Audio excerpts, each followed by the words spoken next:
Bonjour, bonjour à toutes et à tous. Bonjour à tous et à toutes. Jean-Olivier, Jonathan, Salut Jonathan. enchanté. Salut Jonathan. On va attendre quelques minutes avant de démarrer. Hein. Ça pas encore, il n'est pas encore 12h30 et on va attendre Yes. 2-3 minutes pour que les gens se connectent avant de démarrer et de se présenter. Très bien.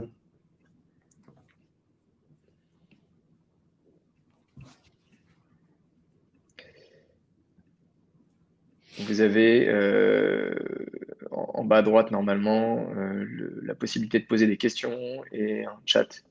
Voilà, n'hésitez pas si vous avez des choses ou des points à préciser ou à demander, à passer par soit les questions, soit le module de chat. Déjà, est-ce que tout le monde nous entend bien? Je ne sais pas s'il y en a qui sont connectés. Oui, c'est bon.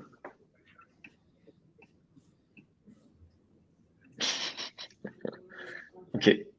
Parfait. Bonjour Marion. Ah bah je connais Marion.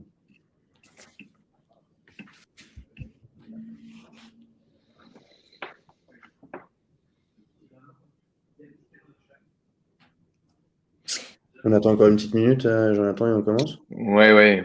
On va attendre encore une petite minute et après on va démarrer. On commence à attendre.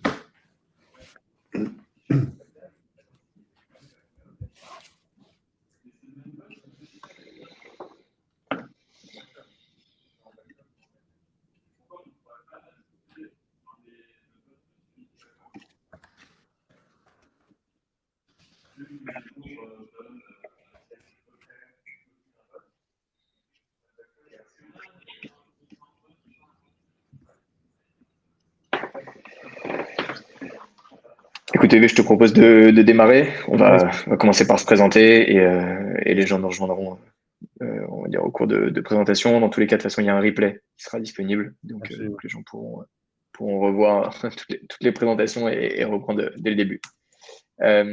Enchanté, donc moi je suis Jonathan, le fondateur d'Acasi et expert comptable.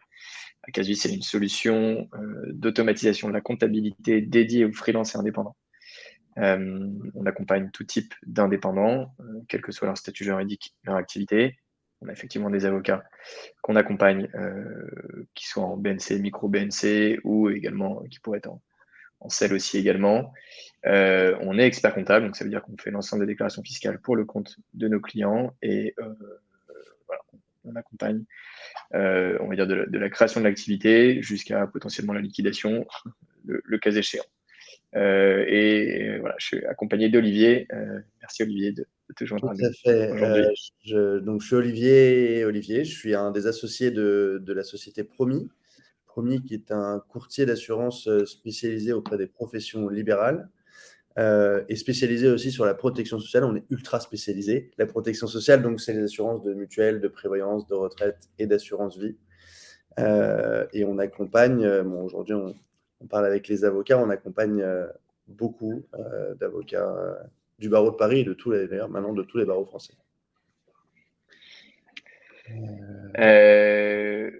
On va parler rapidement des spécificités comptables, fiscales des avocats, des déclarations d'impôts, voilà, parce que on va dire, c'est dans le thème. Comment Acasi peut vous accompagner sur ces différents sujets, et ensuite Olivier prendra la main pour vous présenter spécifiquement toutes les problématiques et surtout les solutions sur la partie prévoyance et des avocats. Si vous avez des questions, donc n'hésitez pas à les poser au fil de l'eau. On prendra du temps pour y répondre à la fin ou si c'est pertinent, on y répondra directement au cours des différentes slides. Je refais une très brève présentation d'Acasi un peu plus dans le détail. On est un peu plus d'une vingtaine aujourd'hui chez Acasi. On a 4 ans d'existence. On a un peu plus de 1500 utilisateurs et encore une fois, on accompagne tout type d'indépendants. La particularité, c'est que notre outil technologique permet d'automatiser complètement la comptabilité et de vous donner en fait une visualisation en temps réel de ce qui se passe sur votre activité. C'est-à-dire qu'en temps réel, vous êtes capable de déterminer quel montant de TVA vous allez devoir, quel montant d'impôt vous allez payer de cotisations sociales, et ça de façon, on va dire, étendue sur les 12 prochains mois en matière de trésorerie prévisionnelle. Bref, présentation rapide d'Acasi, et l'idée c'est de rentrer directement dans on va dire, dans le vif du sujet concernant les particularités comptables et fiscales. On va dire, a priori, c'est des rappels, hein, donc je ne sais pas où vous en êtes dans le stade de votre activité. Est-ce que vous êtes jeune avocat ou vous exercez depuis déjà plusieurs années? Mais voilà, effectivement, les avocats par rapport à d'autres professions réglementées ou professions libérales, en tout cas, sur la partie particularité fiscale, il y a quelques points, en tout cas, qu'il faut soulever. Le premier, en tout cas, parce qu'on a vu que forcément tous les jeunes avocats n'ont pas forcément l'information. Donc, c'est bien de le rappeler ici, hein, c'est que la cotisation foncière des entreprises, ce qu'on appelle la CFE, vous avez la possibilité d'être exonéré vos 2 premières années et non pas seulement la première année d'activité, qui est le cas standard quand on se lance en tant qu'indépendant.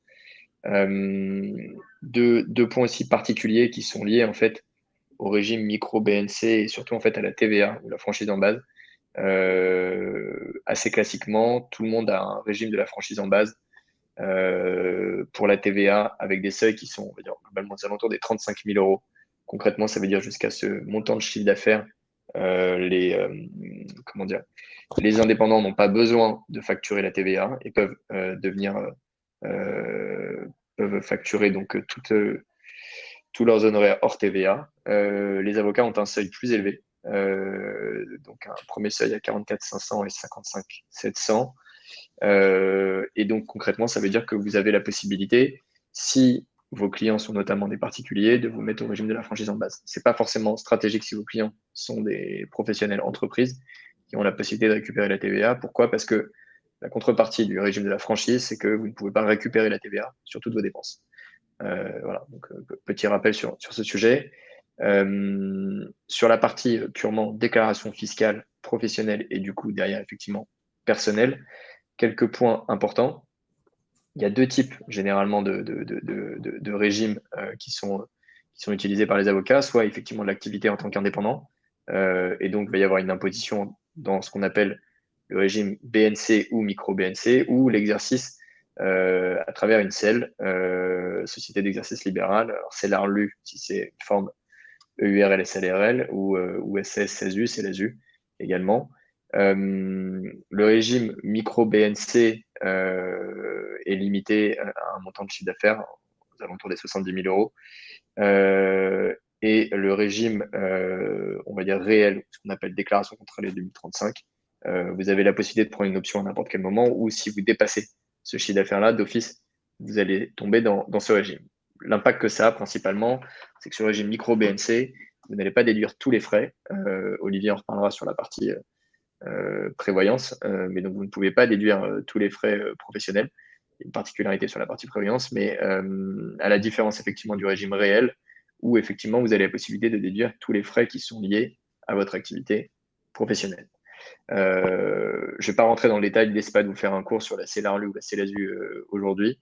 Il y a des possibilités d'optimisation, en tout cas on le voit de plus en plus, que ce soit dans le cadre d'OBO ou dans le cadre, on va dire, de pouvoir assujettir en tout cas son activité à l'impôt sur les sociétés à travers ces différents mécanismes CELARLU, CELASU, qui sont des montages, on va dire, particuliers, mais qu'on voit passer de plus en plus pour des avocats qui peuvent exercer aussi en activité indépendante. Pour rentrer rapidement dans le détail de la déclaration d'impôt sur le revenu. Donc, quand je parle d'impôt sur le revenu, je ne parle pas de la déclaration 2035 d'activité professionnelle, dont la date limite on va dire, est au 18 mai d'ailleurs, en termes de télédéclaration. Donc, normalement, vous avez déjà dû finir vos déclarations, ou en tout cas, vous devez être en plein dedans, si ce n'est pas terminé, pour transmettre tous vos papiers. Ça, c'est si vous n'avez pas Acasi. Vraiment, si vous avez Acasi, les transmissions des informations a été faite tout au fil de l'eau et donc vous n'êtes pas dans un rush sur votre fin d'année.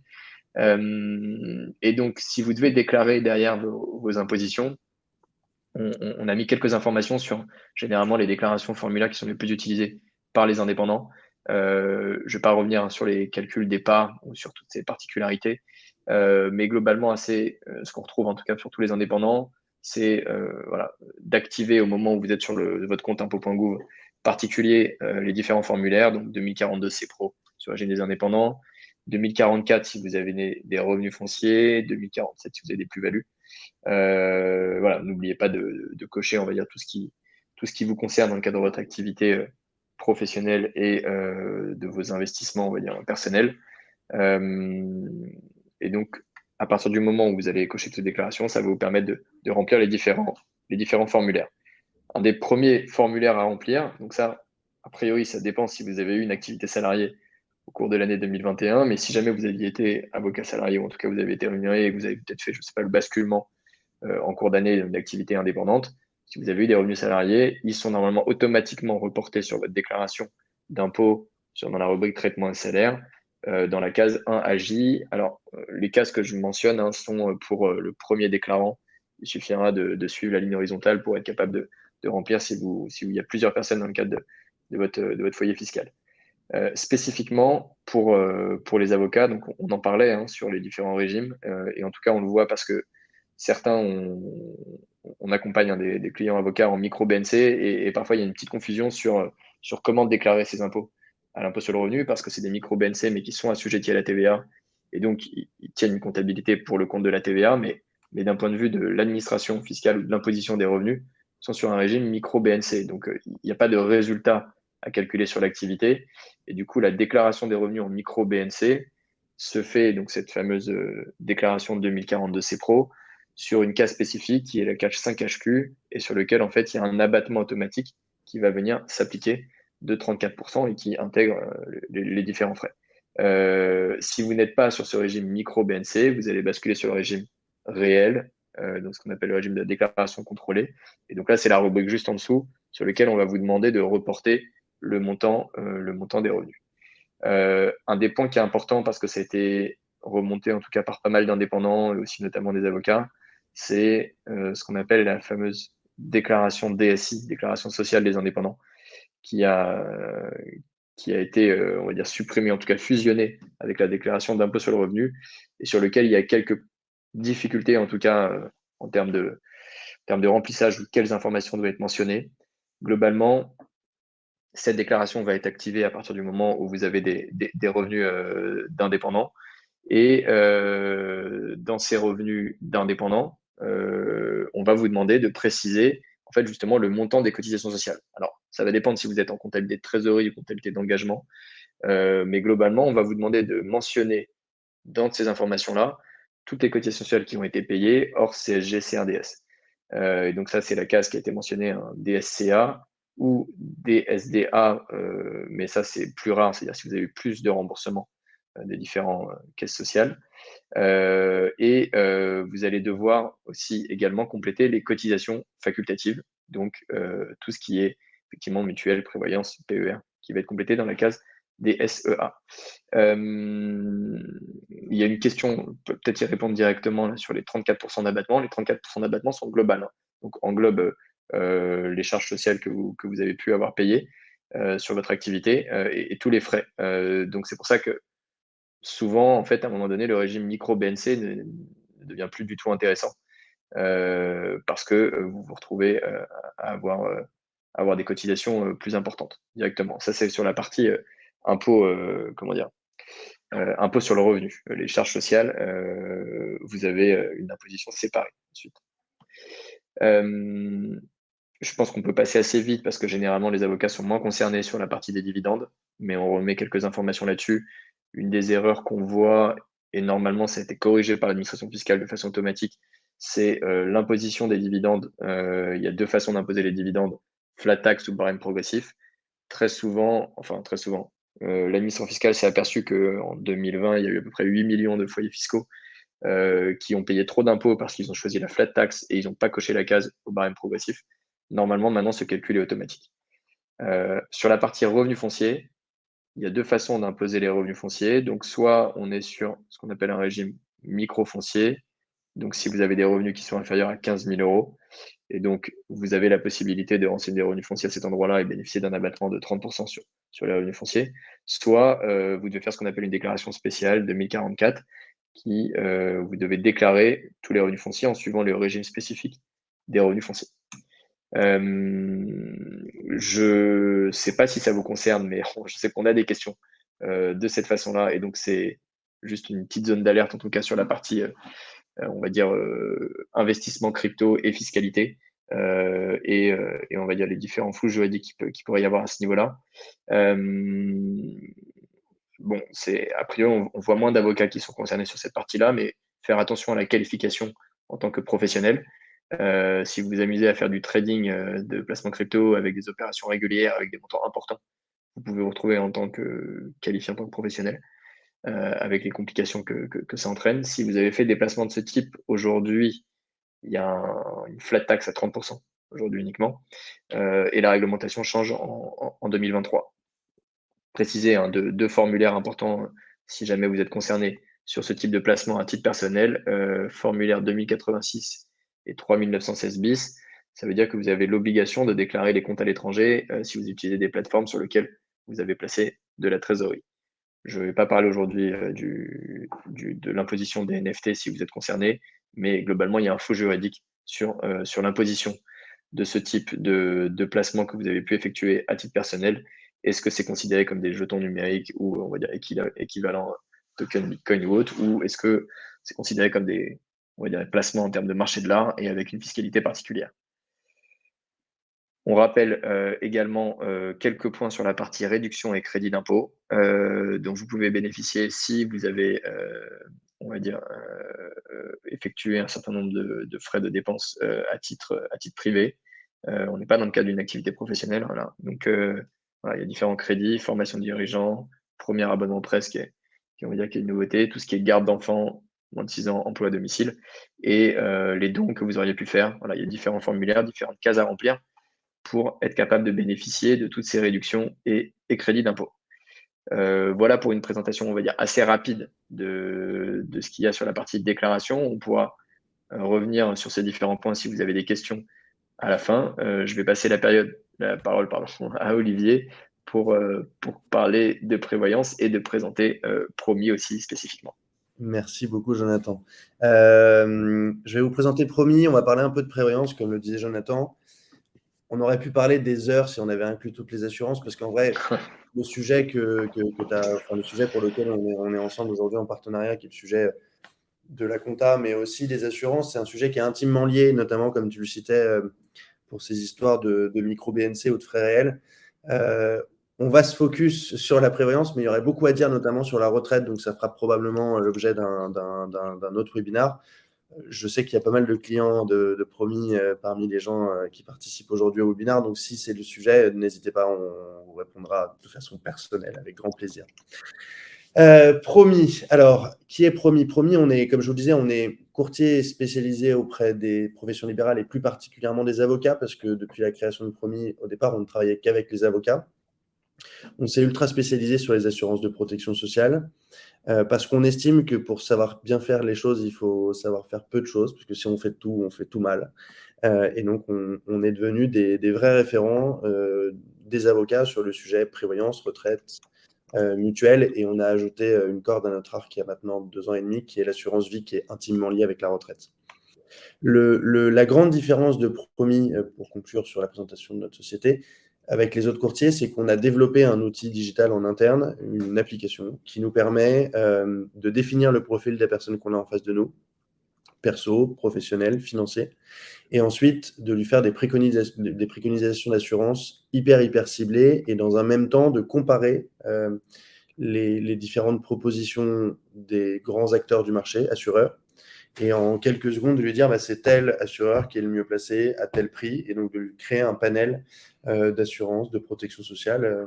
Donc il a en gros, en moins d'1 heure, il a une vision complète sur la façon optimale de se protéger, sur lequel il peut faire autant de modifications qu'il le souhaite.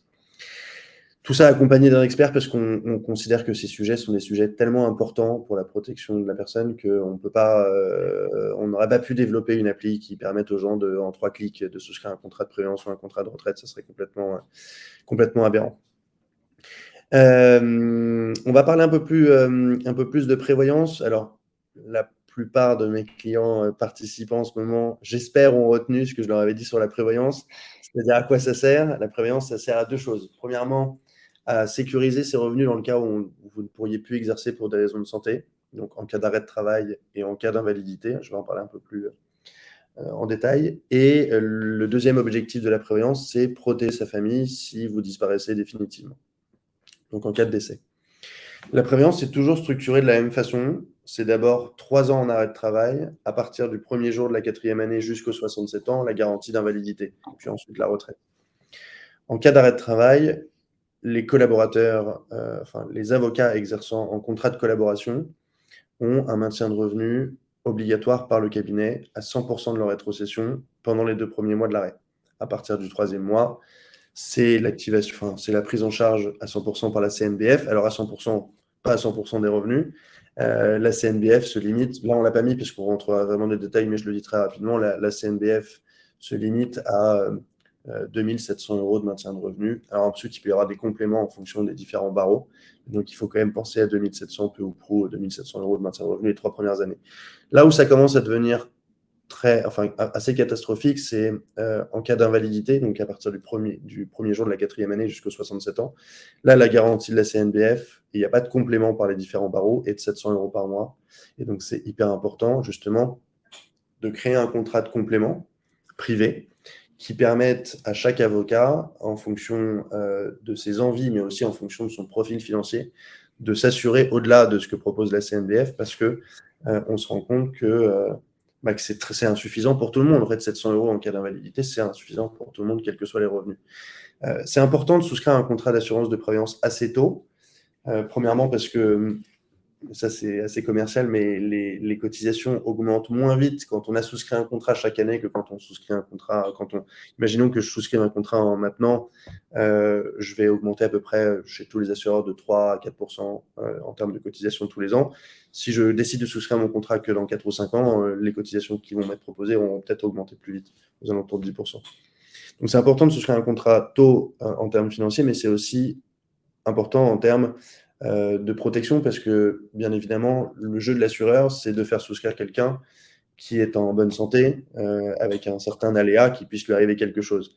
Si l'aléa a déjà été activé, s'il y a déjà eu un problème de santé, l'assureur va être beaucoup plus rigide et va potentiellement empêcher pas mal de monde de rentrer sur un contrat de prévoyance. Donc c'est pour ça que quand on a des avocats en rendez-vous, on les sensibilise beaucoup sur le fait qu'un contrat de prévoyance, ça doit être souscrit quasiment au début de l'activité professionnelle.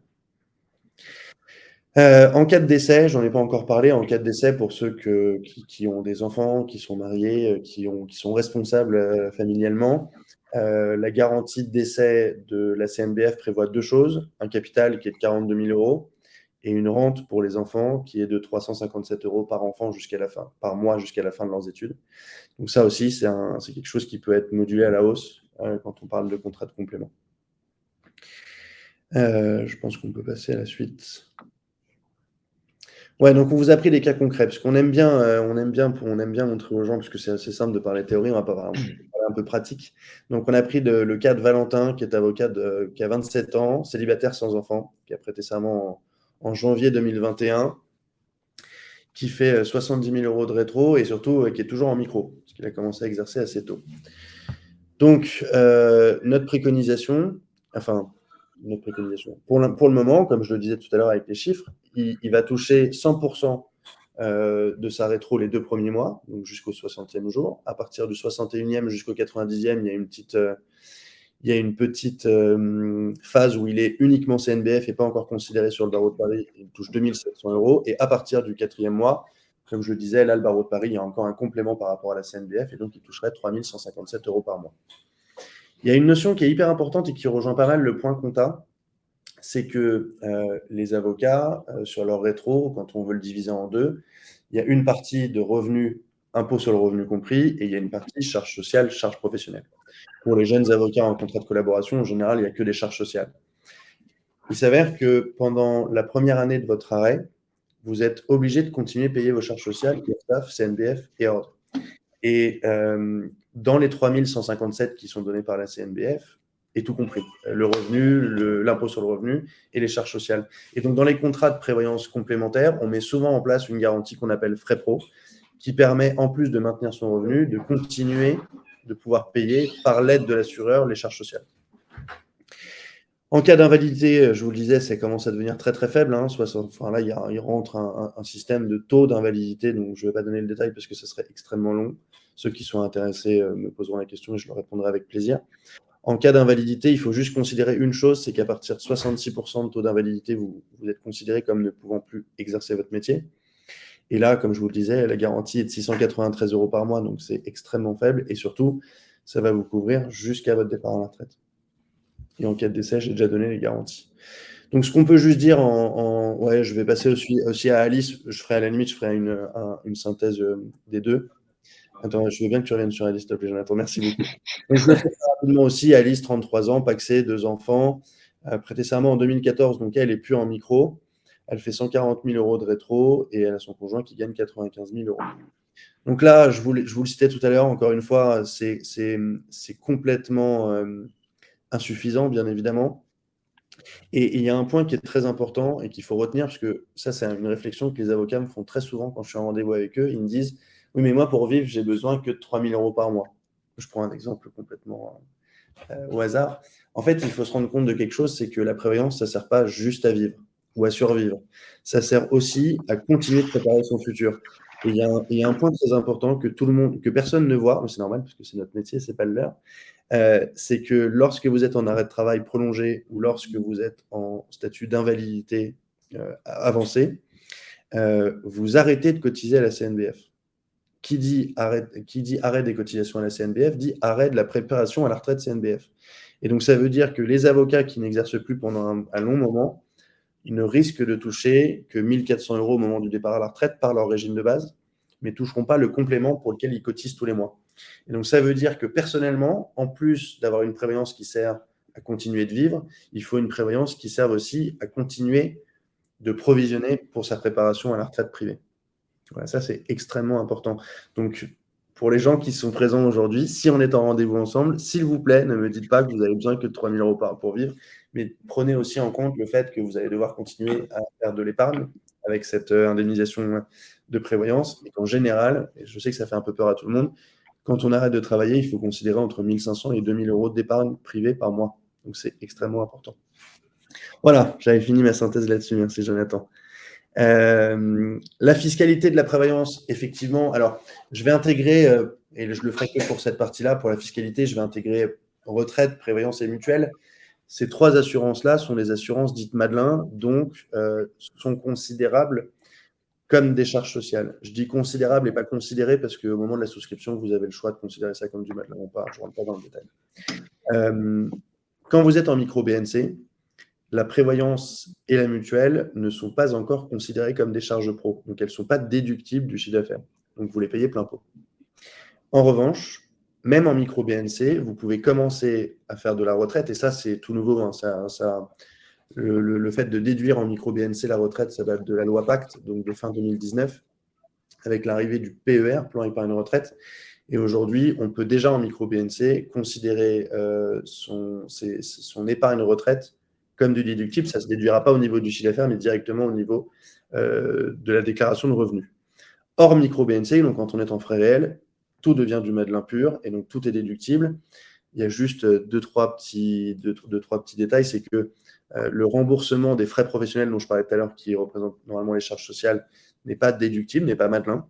Et chez certains assureurs, le capital décès n'est pas Madelin non plus, donc il faut faire attention quand on souscrit un contrat de prévoyance de plutôt privilégier les assureurs qui le font. Voilà, vous savez tout. Vous savez tout. Alors, comme je le disais en préambule, je pense que pour la retraite, il y a des vrais intérêts de connaître aussi les sujets fiscaux. Donc, si c'est un besoin, dites-le nous. S'il y a beaucoup de gens qui nous en parlent, on montrera un webinaire avec Akazi avec grand plaisir. Et si c'est une minorité d'entre vous, j'y répondrai personnellement. Merci à tous.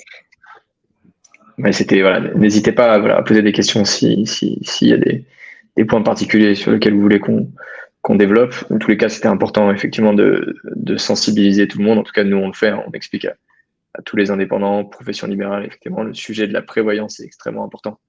On voit beaucoup d'indépendants qui sont très focalisés sur la partie mutuelle et beaucoup moins sur la partie prévoyance, alors que, en pratique, la sécurité sociale permet quand même de couvrir pas mal de choses. Alors, la mutuelle, couvre, on va dire, les dépassements, mais c'est quelque chose que vous payez par définition. Si vous voulez des top lunettes, bah, la mutuelle, elle va dire oui, elle va vous couvrir, mais vous devez faire payer, en fait, tout simplement. Juste étaler la somme sur 12 mois. Alors que la prévoyance, c'est un sujet qui est effectivement qui est souvent mis de côté, en tout cas par des indépendants. Et alors que très clairement, c'est là-dessus où il y a la principale différence, hein, par rapport à des salariés. C'est ce qui fait que le niveau des cotisations sociales d'un indépendant vs un salarié n'est pas le même. C'est toute la partie prévoyance retraite. Voilà. Donc c'était important d'évoquer toutes ces questions-là. Oui, absolument. Je suis totalement d'accord avec toi, Jonathan. Beaucoup, et nous, on a vraiment le cas très, très souvent. Beaucoup de gens nous appellent en disant je viens de prêter serment, il faut absolument que je souscrive une mutuelle maintenant que je suis devenu indépendant. Et on leur dit oui, la mutuelle, c'est bien, mais il y a aussi la prévoyance et la retraite. Et en fait, ce qui est important, et encore une fois, ça rejoint le point comptabilité, c'est que beaucoup d'avocats nous disent, et ça, c'est un truc hyper traditionnel chez les avocats et uniquement chez les avocats, depuis que j'ai commencé à exercer, je provisionne 45% ou 50% de ma rétro en provision pro pour payer mes charges. Et en fait, ce dont ne se rendent pas compte les avocats, c'est que dans ces 45%, évidemment, il y a les charges sociales, il y a l'impôt sur le revenu, c'est ça qui est un peu... Certaines autres professions libérales ont un peu à comprendre, mais il y a aussi cette partie protection sociale qui comprend la prévoyance, la retraite et la mutuelle. Donc ça veut dire qu'un avocat qui cotiserait 45% dès sa première année a les moyens dans ces 45% de se protéger de façon complètement optimale. Beaucoup pensent à ça comme une espèce de charge supplémentaire. C'est pas le cas, c'est une charge qui rentre déjà dans le 45%. Donc, partant de ce principe, autant bien s'assurer dès le début. Et comme tu le disais, pour nous, l'ordre de priorité de la souscription d'assurance, c'est prévoyance, retraite et ensuite mutuelle. Parce que la mutuelle est souvent considérée comme de l'assurance emprunteur, en fait. Je paye tous les mois rendu par l'assureur d'un coup quand j'ai acheté des lunettes ou quand je fais des gros travaux dentaires. C'est exactement ça. Très bien. Est-ce qu'il y a des questions chez nos participants? S'il n'y en a pas, on vous laisse tranquille. Hein. Pas de problème. S'il n'y a pas de questions, on vous remercie d'avoir participé. Dans tous les cas, en fait, le replay sera disponible. Vous avez également la possibilité d'échanger avec les équipes de Promis ou d'Akazi sur les différents sujets. Donc, écoutez, voilà, n'hésitez pas. Et on vous souhaite un bon appétit pour ceux qui n'ont pas encore déjeuné. Si elle nous remercie. On va voir si. En tout cas, merci pour ce petit mot. Merci beaucoup. Voilà. Bon, très bien. Merci à tous. Merci Olivier. Et merci à Promis. Merci infiniment. Très bonne journée à tout le monde. À très vite. Au revoir. À bientôt. Merci. Au revoir.